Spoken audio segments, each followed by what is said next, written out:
Welcome to another episode of Well-Adjusted Mama. I'm your host, Dr. Laura Brayton, and today's guest is Daniel DeBaun speaking on protecting yourself and your family from EMF radiation. Daniel DeBaun is an internationally recognized expert in EMF radiation, EMF shielding, and EMF-related health issues with special focus on the effect of exposure from mobile devices such as laptops, tablets, and cell phones. Daniel's concern regarding the health impact of EMF emissions grew from over 30 years of engineering experience in the telecommunications industry, where he held a variety of executive positions at SAIC, Telcordia, AT&T, and Bell Labs. He is a co-author of Radiation Nation, The Fallout of Modern Technology. Dan, hi, welcome to the show. I'm very excited to have you on today. Laura, thanks so much for inviting me. I'm really excited about sharing electromagnetic radiation information to your listening audience. So thanks again for inviting me. Yeah, so let's start at the beginning, Dan, about what EMF radiation is and why it's something that we need to know more about. It's a great question. When this has only really been around our environment for the last 15 years or so, in a sense that it's very close to our bodies. The most electromagnetic radiation that we were exposed to was the wiring in our homes, the refrigerators that operate all day, electric devices that were operating around us. But most of the time, these technologies were really fairly far away from us. It's only in the last 10 to 15 years we're using these devices that makes our lives very convenient. Cell phones, laptops, tablets. We have all these devices and oftentimes multiple devices around us. Well, they're communicating. These devices are communicating to stuff outside of their own technology. And like, for example, when you're on a laptop, you may be connected to your router with a Wi-Fi connection. When you're on your cell phone, you may be connected to a cell tower that's 2 miles away. That same cell phone may be also using Bluetooth that's connecting to your stereo system in your car. So when you talk, you're not using your phone itself. Or it could also be in your cell phone a Wi-Fi connection that's connecting to your router in the house. So all of our technologies that have been around us today didn't really exist 10, 15 years ago. So these technologies, the way it works is they're electromagnetic radiation. They're like, think of it as on the tip of your finger, you have a pulse that's coming out. It's a round ball that gets bigger and bigger and bigger and bigger and bigger. Well, that's what each one of these transmitters of all our technologies around us are doing. So they're filling the room. One transmitter is filling the room, and it's connecting to the cell tower. And that is what is called omnidirectional. It's in all directions. So when you're using a cell phone close to you, it's going to the cell tower, but it's also hitting you. It's literally touching your body. And you're constantly being radiated, as I said before, with something that really hasn't existed but more than the last 15 years or so. So it's the technology around us. It's the stuff we really have embraced. And at the same time, it's a new environmental influence for the body. And right. Our bodies weren't, we haven't, evolved to be able to manage that exposure, right?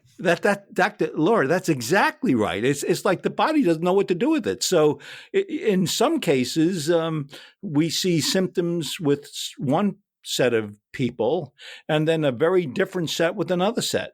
Each body is responding. There's not a genetic pattern of resistance to a toxin in our environment because it hasn't been around very long. Mm-hmm. And it's interesting. It's something we can't see, right? And it's something that a lot of us don't think about. And technology is just part of our life, right? We can't imagine not going somewhere without our phone, right? Like if you leave your Right. phone at home, it's like you're naked. Exactly, right? If you have a child, you know how sometimes, like if you're at a restaurant, a tablet is life changing to be able to give you a little break, a little peace and quiet. Computers, I mean, it is something we use all day, every day. And even people will sleep with their cell phone next to them at bed.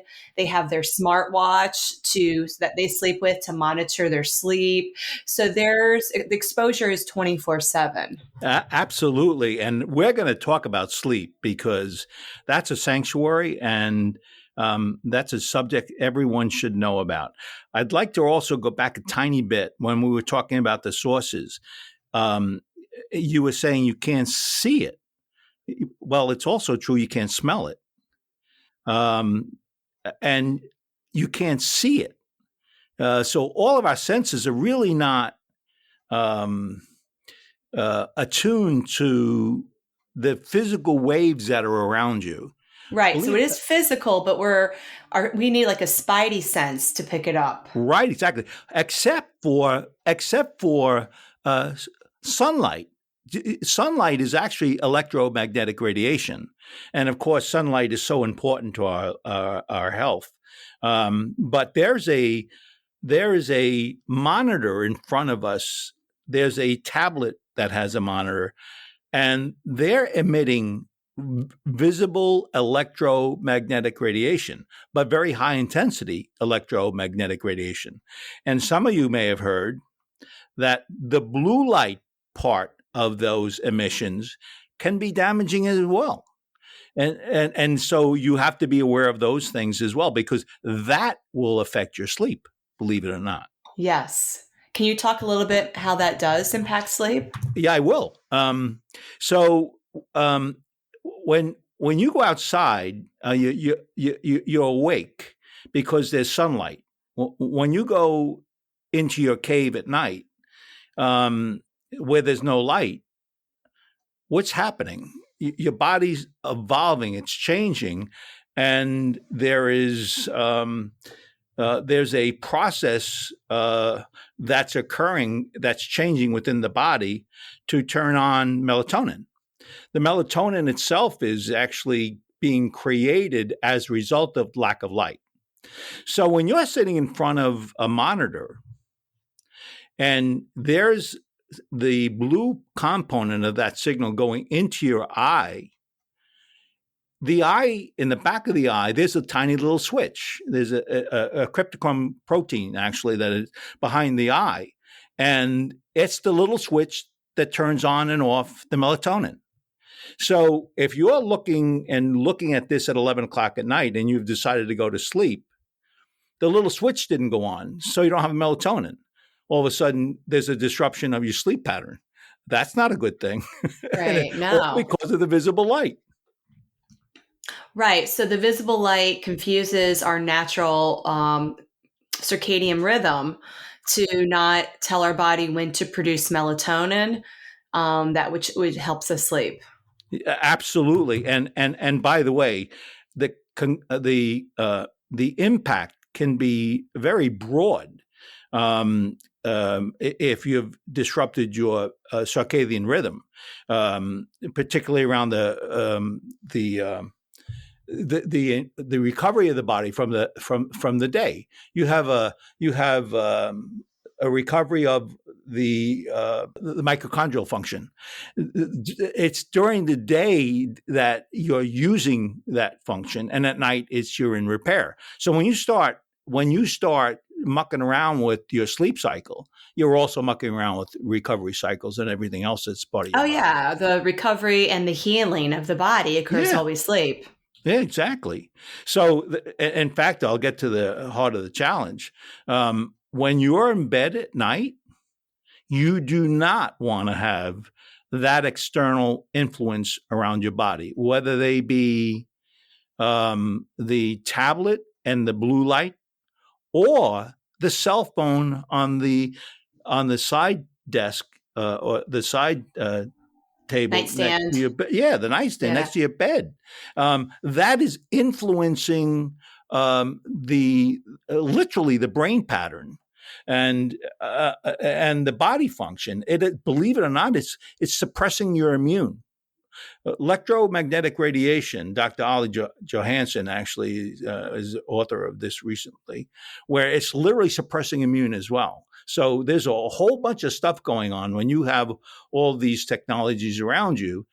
And at night, it is so important that sanctuary has none of this. So, long story short. You're saying it suppresses our immune system. Is that because it's negatively impacting sleep, or that's a separate issue? No, that's a separate issue. Wow. Literally, it's a separate issue. I didn't mention this before, but something like 20% of us are electric hypersensitive. That is, we get headaches, we may get nauseous. There may be psychological, neurological dizziness. There's a whole bunch of stuff that goes on when you're exposed to these kinds of technologies. Right. And then 20% are like the canary in the coal mine. Yeah, exactly. That are extra sensitive to that radiation. Yeah. And believe it or not, 80% of that is women. Oh, I believe it. Yeah. Women are more sensitive. Right. Yeah. It's literally true. Women are more sensitive to this than men. And it's more disruptive to their biofunctions than with men. Right, which would include probably their menstrual cycle, yes. their fertility as well. Yeah, well, fertility, as you know, we can't make babies anymore. Why can't we make babies anymore? There are a lot of external reasons why that's true.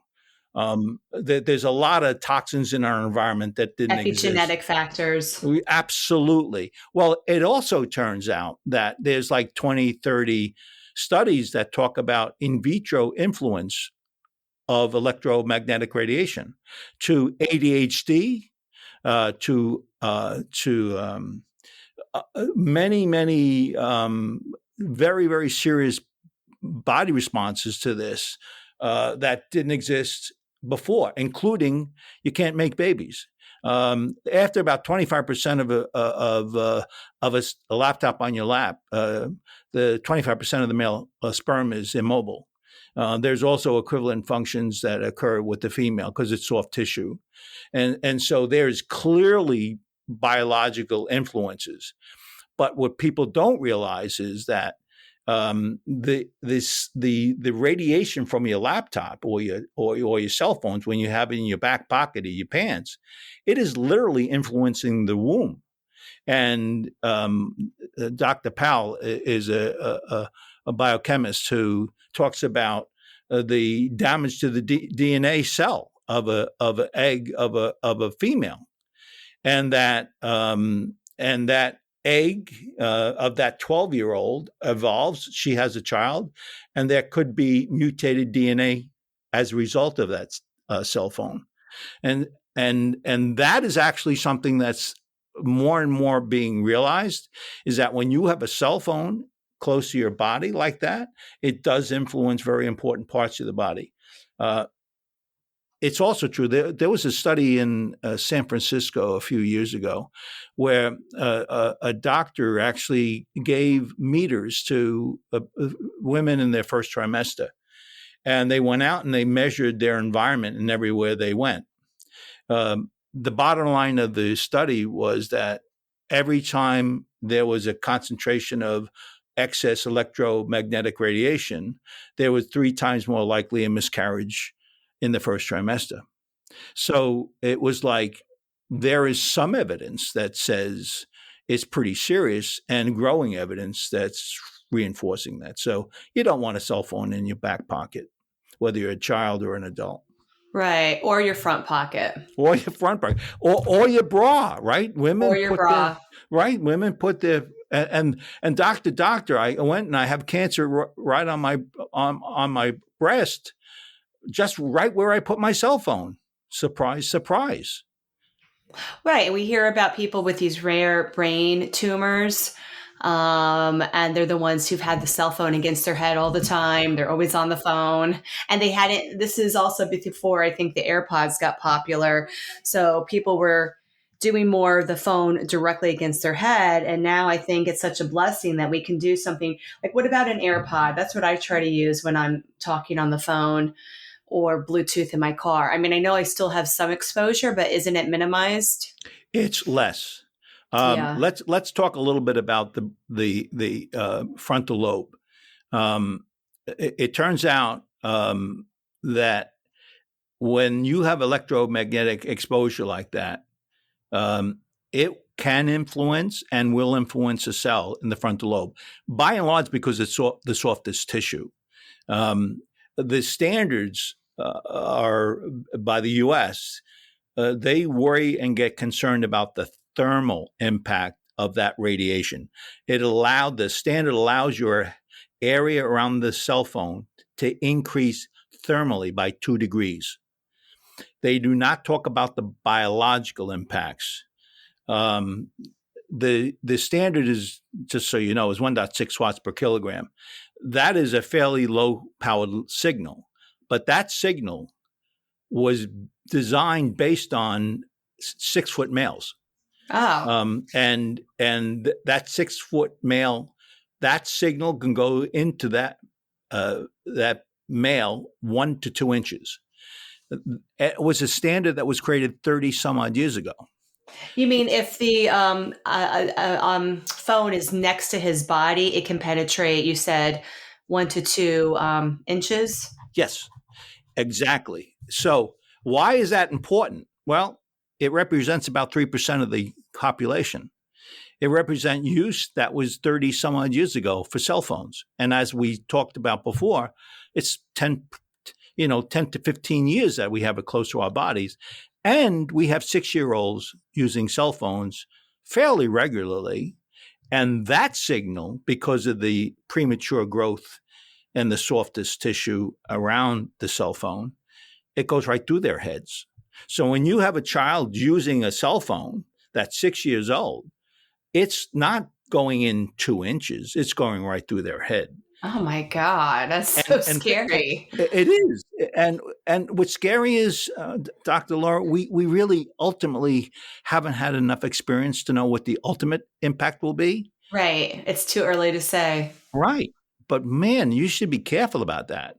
If you use a cell phone for 10 minutes, you are probably okay. If you use it for hours at a time, once a day, 7 days a week, and you're a heavy user, you're 3 times more likely to get frontal lobe cancer.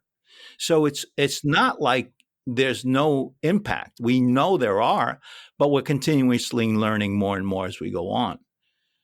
So let me go back to your other question about the safeness of a cell phone. 1.6 watts is the power level, and we know that it, depending on who it would be, the person using the phone, just the penetration. And what's the impact? Well, we know from some research that a 0.1 watt signal, that is 15 times less power, can mutate and damage the frontal lobe cell. So it's not as if it takes a lot of power, but when you have persistent exposure, there could be potentially a more sinister response to that over time for anybody using it for an extended period of time. So it doesn't take much.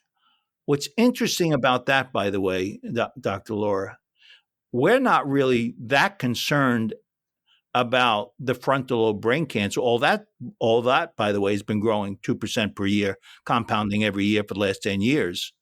It's the impact to the other parts of your body, the electromagnetic hypersensitivity response. We know the body is sitting there, and I don't know if you've heard about this.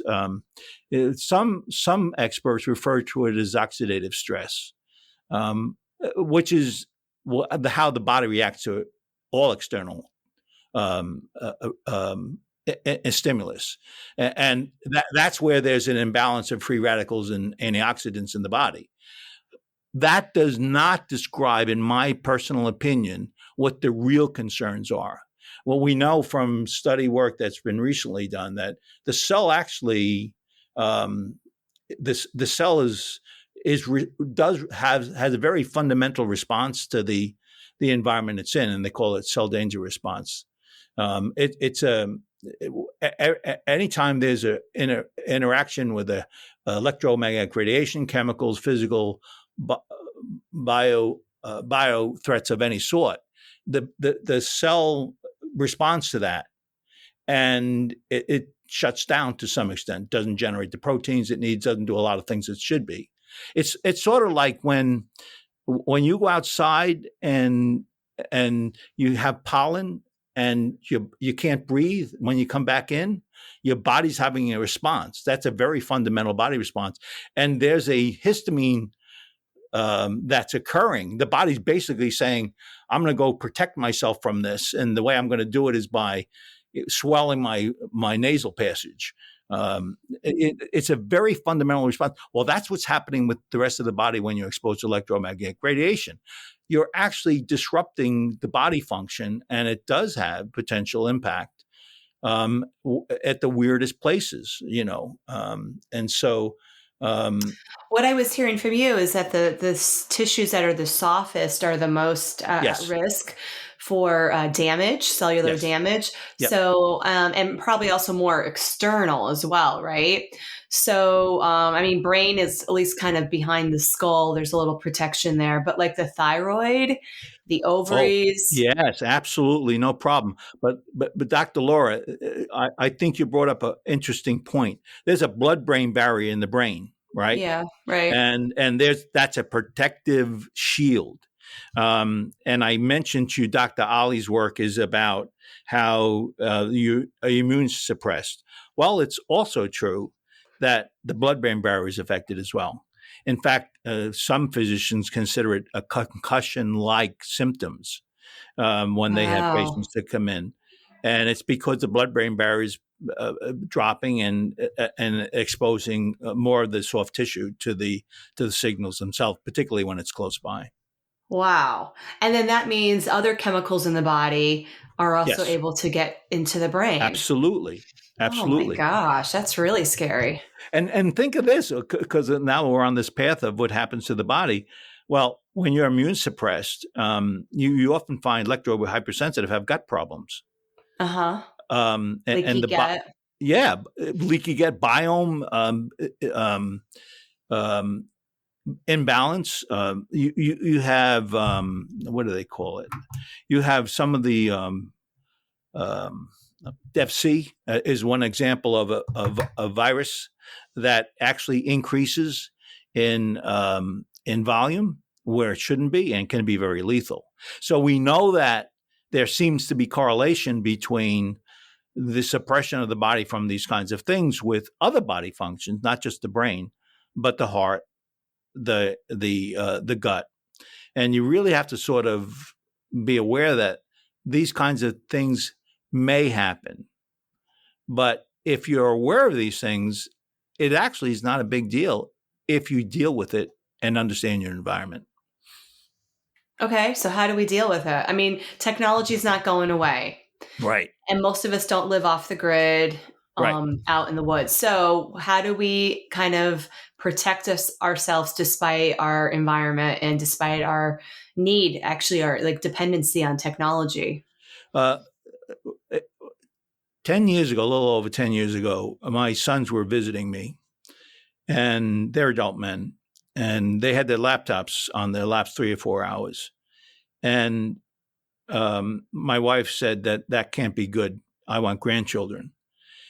She perceived the potential danger of that technology as potentially suppressing their ability to have children. I told her she was nuts because she didn't know what she was talking about, right? But I actually worked for Bell Labs for many years and developed standards in this area. So I was familiar with the technologies. And I looked into the scientific implications, and I found what we were chatting about. There's implications, and we knew it back 10 years ago. And I said to my sons that's terrible. We have this technology around us. What are we going to do about it? And so what I concluded was, actually, there are things you can do about it. Like the strength of a signal is uh, distance is your friend. If you have a device next to you and it's touching your body, by moving it 1 to 2 feet away, 80% of the danger of that transmission is gone. If it's 4 foot away, it's 98%. So simply by moving these technologies away from you just by a little bit, you really do benefit. And I had mentioned before something about timing. The more you use it, the worse it is. Well, duration of exposure. Duration of exposure, when you're exposed for a very short period of times, you're pretty safe. But if it's hours at a time, it could be more impactful to the body as a result of that. So by limiting time with technology around you, you're safest. And of course, finally, what I did with my sons is I actually built shielding for my sons because I said to them, we're not victims. I can shield the omnidirectional signal, and I can prevent it from touching the soft tissue of your body, and then you can go on and continue using your technology. So you try to find ways of working with the technology in a way that reduces that exposure. Rather than using Wi-Fi, for example, use an Ethernet connection, a piece of wire. You eliminate the emissions of that Wi-Fi by simply going on and turning and going directly electronically through wiring to the devices. In fact, it's a general rule I have. I refer to it as bees in the room. One bee won't kill you, 1,000 will. So when you have all these transmitters in your environment, particularly your close environment, in your living room, in your bedroom, by simply moving away the technology or turning off the technologies, you reduce your exposure. So you go from 1,000 to 1 by simply turning what you don't need off. A cell phone, for example. I have a cell phone and I have the Wi-Fi, the Bluetooth, and the cellular connection. Well, I don't use anything other than the cellular connection. So I turn those other two functions off in the cell phone, and I've taken 3 of those bees and I've made it 1. So simply by being aware of your environment and the technology around you, you can simply reduce exposures by turning stuff off, wiring it, or using shielding devices. So there's things you can do. And I want to talk more about the shielding devices, but before we get there, I just realized I had mentioned something like those smart watches and how people wear them all the time, right? They just take them off like to shower, and how people like to, or like a Fitbit, something like that. They use it to track their sleep. I have concerns about how that's actually impacting their sleep because they're wearing it, right? These wearable devices. Dr. Laura, wonderful question, because I was in a yoga class and I had one of the teachers come up to me and show me this thing on her band, how wonderful it was. She's going to know how healthy she is. And I said, you realize that I'm an electromagnetic radiation expert. You have a Bluetooth transmitter transmitting constantly to your devices. And again, that's 0.3 watts. And I mentioned before with DNA damaged cells, it can be 0.1 watts, 3 times less power.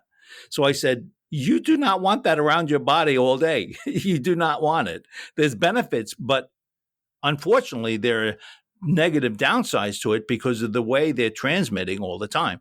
If it's a very periodic transmission, once a day, you're fine. But if it's a constant transmission, these devices that you're using to monitor your body, particularly at night, is disruptive technology that you probably better off not using. Because it could have more serious effects on your body. It's that pros versus cons, right? And I mean, it is cool, like to be able to measure what your REM looks like and how restful your sleep is and your heart rate and things like that. But if it's going to be overexposure of this EMF, then we can see how that can be detrimental. Yeah, actually, I was working with one clinic, and they were um, uh, understanding the biological impact by looking for biomarkers of the body throughout a 24 cycle day. And they had monitors like that. And what they found was something like half of the patients they were working with had disruption in those biomarkers as a result of those transmissions from that device. So they had to take it out of the study. So in that case, they believe they found direct correlation of impact to the body, not long lasting necessarily, but certainly temporary body response to that signal. Right. And for a lot of people, they have the wearable devices on, all day, every day for years, right? Yeah, right.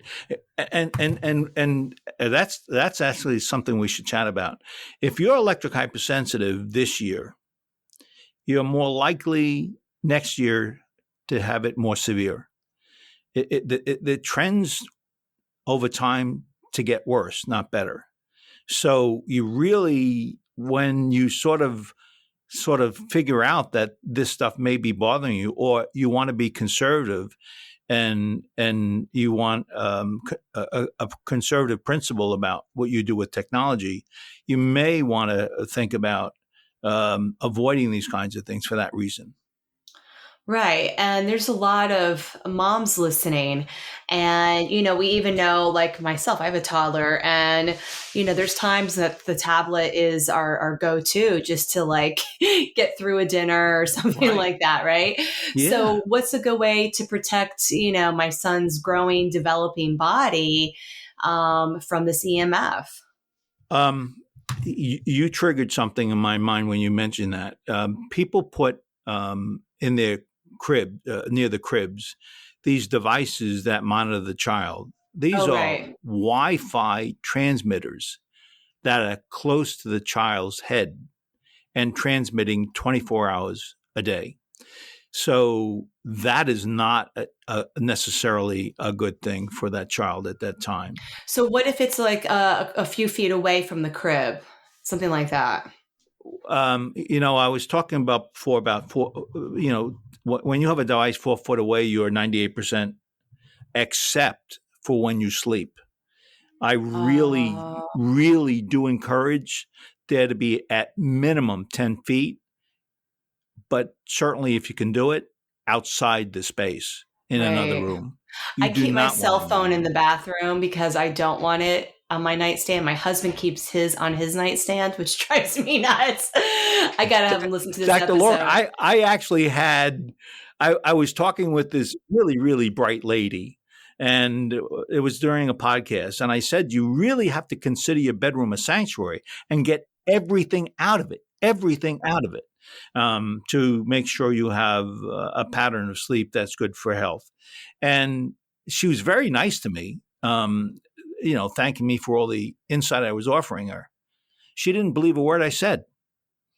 And 4 weeks later, she called me up and she said, my husband and I are sleeping. We took the cell phones off the table and put them in other rooms, and we have more sound sleep. So there we had a case where, she was an educated lady and she didn't believe me, but it's true. It affects your sleep.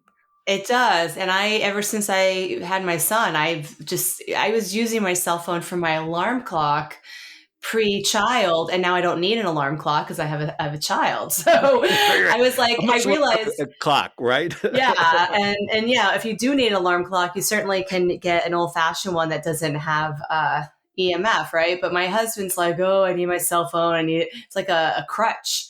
And I've been trying to model for him, like, hey, you can just keep it right outside our room in the bathroom. If it rings, we'll still hear it, but it's in a separate room. And maybe I mean, his sleep is not he has poor sleep, so I feel like that's like an easy first step to try to improve sleep. Yeah, actually, when I come home at night, I take my cell phone and I put it on a counter that's 100 foot away, 50 foot away from my bedrooms, 50 foot away from my living quarters. It's the front door. It's very convenient. I can hear it, and I can order ignore it if I want, but if I want to pick it up, I go get it. And that simple sort of rules about your environment really does have an impact. And it's like, I mentioned before the wiring. I actually Ethernet wired my house because I didn't want the Wi-Fi on. And actually I get better service with the Ethernet wiring because I'm not using the Wi-Fi. But if you have a Wi-Fi, put a timer on it. When you go to bed at 11 o'clock at night, 10 o'clock, whenever you go to bed, have the timer, turn it off. And when you get up early in the morning, 6, 7 o'clock, whatever it may be, you have the automatically turned on. You won't even know it's not I didn't working. even know there is a timer for the router. $10 little timer you get at Home Depot that has an on-off function, timing. The Christmas light controls, they have timers that can be set, and that's what you want. You are eliminating the bees in the room when you do that. Right. Yeah, it makes so much sense. Right. So, and you mentioned earphones, earbuds that are Bluetooth based, right? Yes. Some, not all, communicate completely through your head. So am I a proponent of that? Absolutely not, particularly for the young. There is unknown long-term impacts that really no one really knows. But as I mentioned before, a Bluetooth signal is 0.3 watts, and it takes 1 watt, 0.1 watt to disrupt the cell and damage the cell. You mean like 0.1? 0.1, yeah. Oh my God, that's tiny. It's nothing. I mean, and this is study work that's been around probably 20 years ago. And it was specifically to see the impact to the brain. And there was clear evidence that it didn't take much. So precautionary measures about that kind of stuff. Here's the rule of thumb. When you have a cell phone to your head, that's probably the worst you can have. If you're using it on speaker, much better. And you're avoiding the closeness to the important parts of the body, particularly thyroid too, by the way. And I mentioned something about that in a minute. If you have a wired connection to pure earbuds, that's better than putting it to your head. There's a bit of exposure, but not much. So you think of it a good, better, best. A good is to your head, better is in your hand, best is using earbuds. Simple things to keep you protected. The thyroid, if you have Wi-Fi, a certain genetic cell, and you use fluoride, you are 3 times more likely to have thyroid cancer. Yale came out with that study about 3 years ago, I think. So we know combinations of our environmental stuff does also play a role in how the body responds to this stuff. Right. It's not just the one, but it is cumulative. Right. Yeah, it's just another toxin, right, Dr. Laura? It's just another toxin.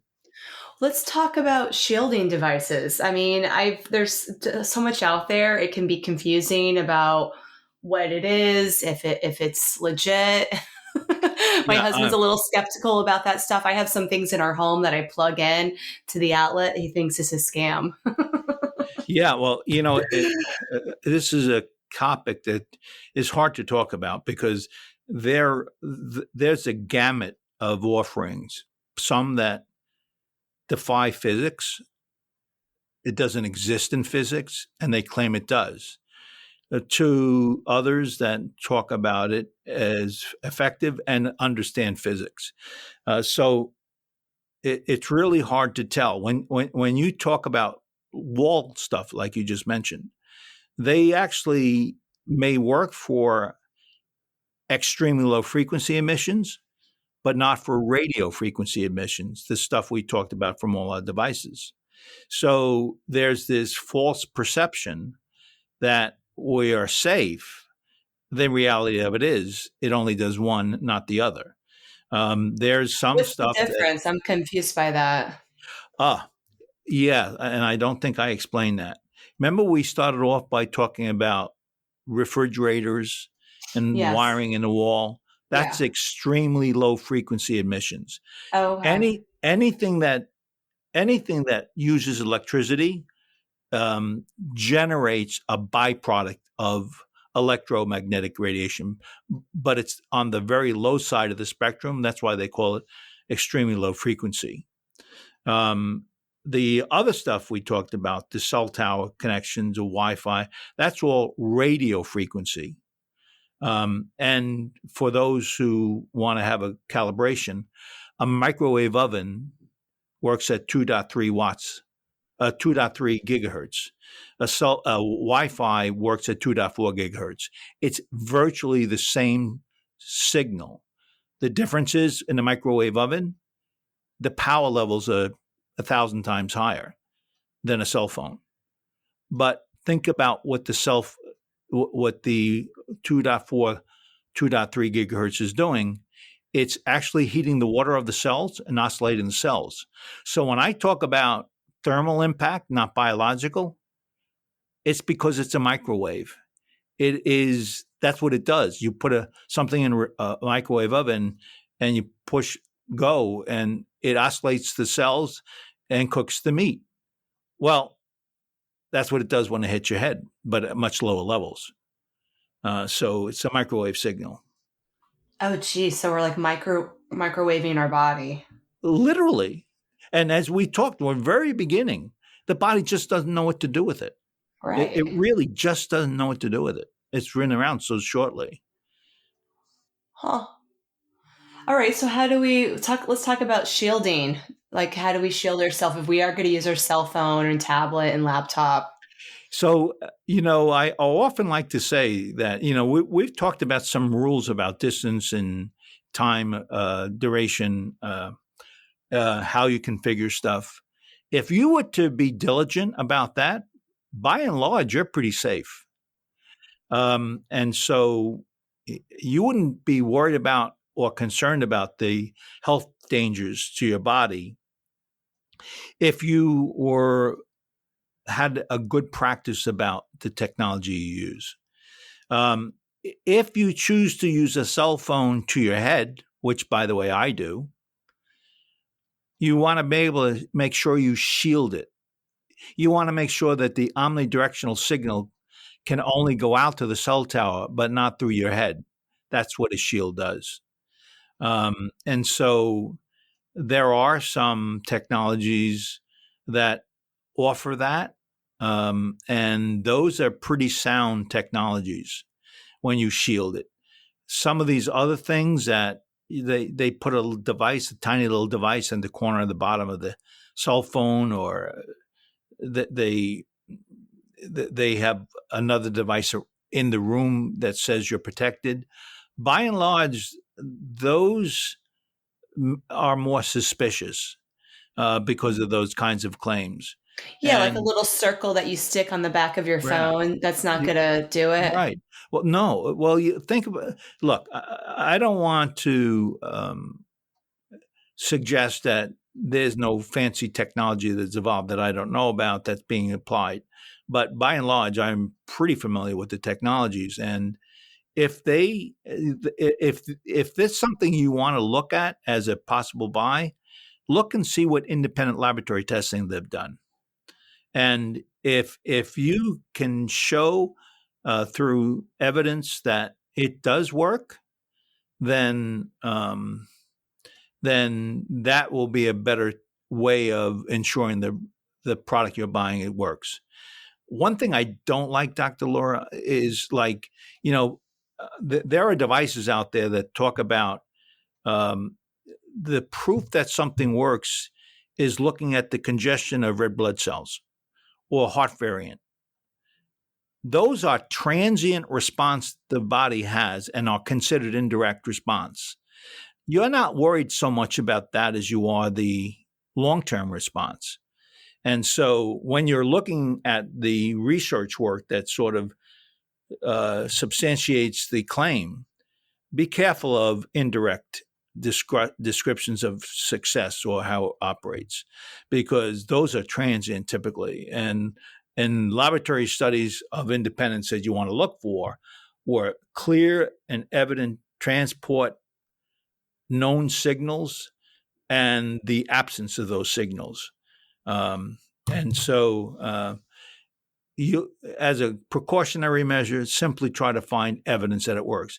If they say something happens, it works, and they don't tell you why and how it's been verified by an independent study, do not buy it. Okay, that makes a lot of sense.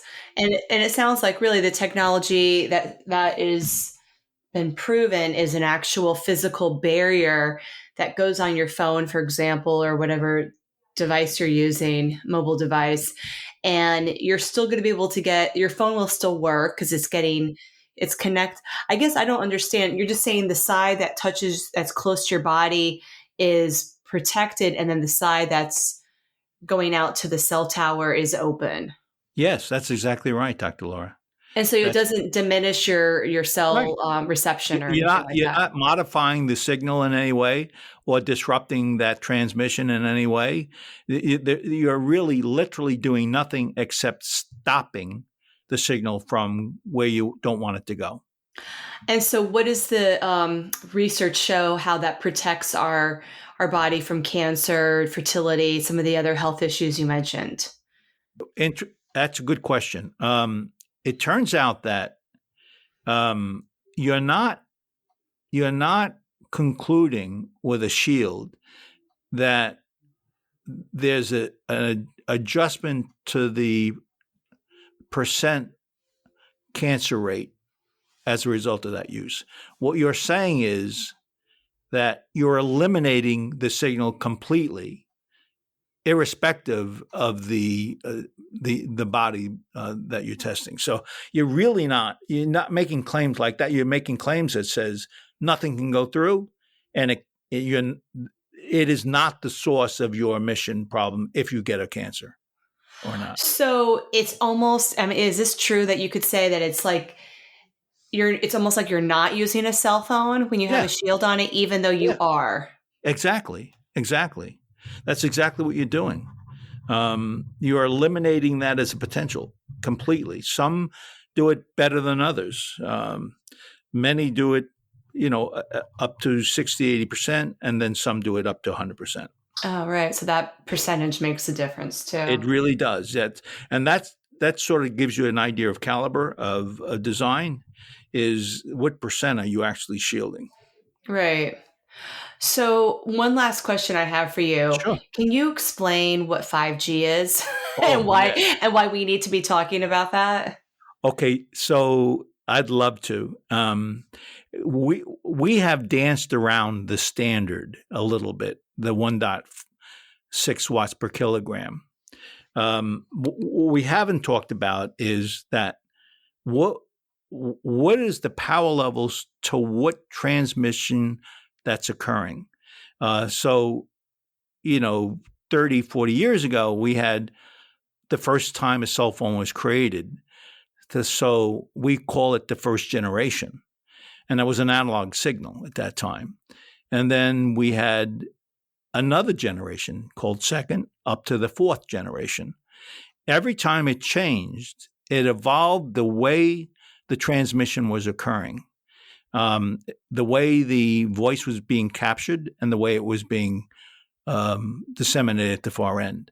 So we know up to 4G, which is about 1 gigahertz for cell phones, and up to 6 gigahertz with Wi-Fi, that there's a preponderance of evidence that says we should be careful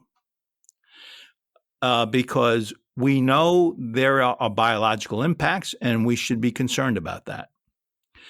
Well, 5G is a lot of similar transmission rates. So a lot of what you hear today is 5G, this major carrier with this 5G service.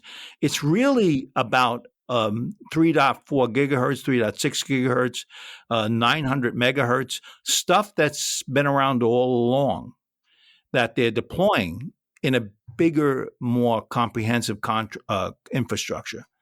And so a lot of the stuff we hear about, we don't need to really worry about it too much because it's a bunch of the same. What's really different is that they call it small cell sites. There's going to be your TV broadband service that's provided with a cable company today can actually be a small cell site tower in front of your home that's transmitting wirelessly into your home. And that is typically around 23 gigahertz. By the way, 1 gigahertz is 1 billion cycles per second. 23 gigahertz is 23 billion cycles per second. So now all of a sudden you have 23 billion cycles per second entering into your home. And it's a digital signal. And they're actually transmitting to your one device. So where there was one signal we had in the previous technologies, we now have two. They call it MIMO. There's technology they're using is creating more. So the concern around 5G is all around the small cell site transmissions that are above the typical 10 gigahertz, or 6 to 10 gigahertz, and up to as much as 300 gigahertz, with the deployment now around 23 gigahertz to 60. Those deployments are in the very early infant stage, and they're typically in downtown metropolitan areas where there's a congestion of service. And what they do is rather than run a bunch of wires, a bunch of fiber optic cables, they run this small cell site tower and they transmit into the environment. So we're only beginning to have the deployment of what really is the very concerning space. And what makes it concerning, Dr. Laura, is we know nothing about it. It's a big experiment. It's a big experiment. It hasn't existed in our environment ever at a commercial level like we have it now. And so you have so many world experts saying, foul, you can't do this. And that's really part of the reason is we just don't know. And it's also true that those who are in the business speculate that what we've seen up to 4G may actually push into 5G worse. Right. More symptoms, more health issues. So we talked about bugs in the stomach before, right? Right. And the biome, there are 10 times more bugs and bacteria and virus in the stomach than there is cells in the body. So when you disrupt that, it gets pretty disrupting to your body. And we also spoke about those. Oh, no, we didn't actually. The bugs in your gut, like RF, they sort of propagate in RF. And so when you go to 23 gigahertz and above that, we know from some study work, the bugs even like it more. Wait, so the good bacteria or the bad bacteria? Good and bad. Both. It's potentially imbalancing as it does today. So there's a concern that without any study work, we're going to see more of that. By the way, 5G was the source of the pandemic.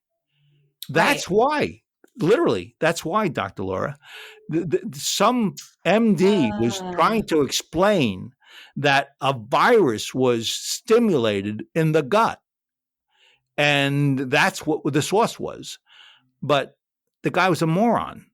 The gut doesn't invent bacteria and virus. Right. It doesn't create it. No. It actually houses it. Yeah, it's a Um, host. yeah, it's the host, right? So that's what a lot of the concerns and controversy about. That was misleading. But I can see why 5G would lower our immune system Oh, and yeah. make us predisposed not only for microbial imbalance, but certainly compromised immune system where you're more prone to a viral infection, for example. Yes, there's no question about that. That is one thing that you should be careful about because evidence up to 4G suggests that's true. So we don't really have hardly any scientific evidence about what 5G is, like, and its impact on health in the human body. None.